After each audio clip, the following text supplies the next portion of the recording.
Welcome back to another TGR update. Well, it's been 24 hours since my last update, and now today on Wednesday, on the 10th, a day after the IDF started Operation Shield and Arrow, Gaza started firing rockets into Israel. Earlier today, the IDF was watching two terrorists attempting to fire rockets into Israel.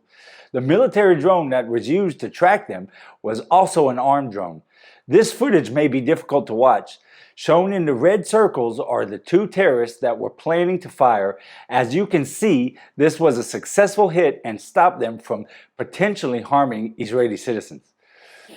This was one of the first times in a long time I've seen where Israel did not wait for rockets to be fired in order to fire back and make an airstrike. This is a step in the right direction.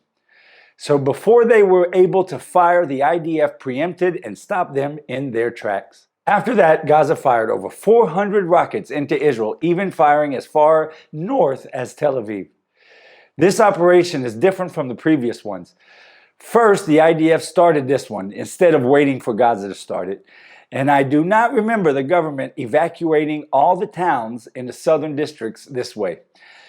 My theory is the IDF wanted to be able to have the choice whether or not to use the Iron Dome for a few reasons.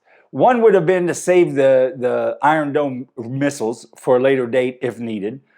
And another reason would be let them make the damage and show, and would be more accepted in the world's eyes that's anti-Israel when we retaliated so roughly.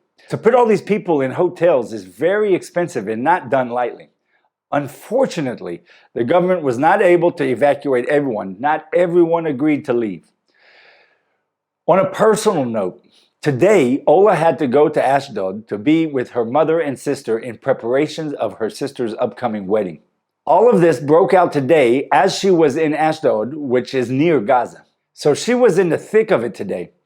On her train ride home, the train had to stop and everyone had to get down. A rocket fell near to the train and Ola was able to video it. She heard it and felt it, and everyone in the train, even someone beside her, she told me, was a young girl, was so afraid, and Ola was trying her best to calm her down.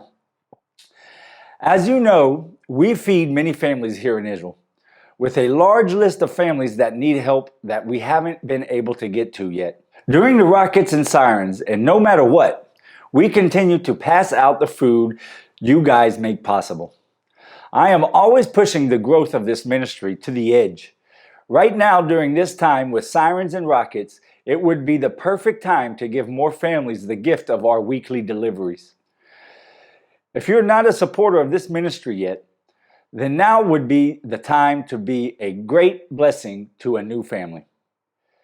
The IDF took out 40 rocket launchers in Gaza until now in Operation Shield and Arrow.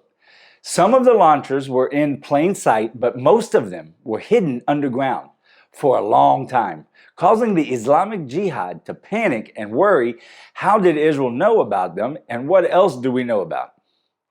Israel is preparing for the operation to continue, and that is why the same 300,000 kids that did not go to school today will not go to school tomorrow as well. The schools in the south are still canceled. In Operation Shield and Arrow, in the last 30 some odd hours, Israel has taken out dozens of terrorist cells, 40 launchers, as you saw, and many other targets. While with all the rockets that fired out of Gaza, not one Israeli has been injured so far.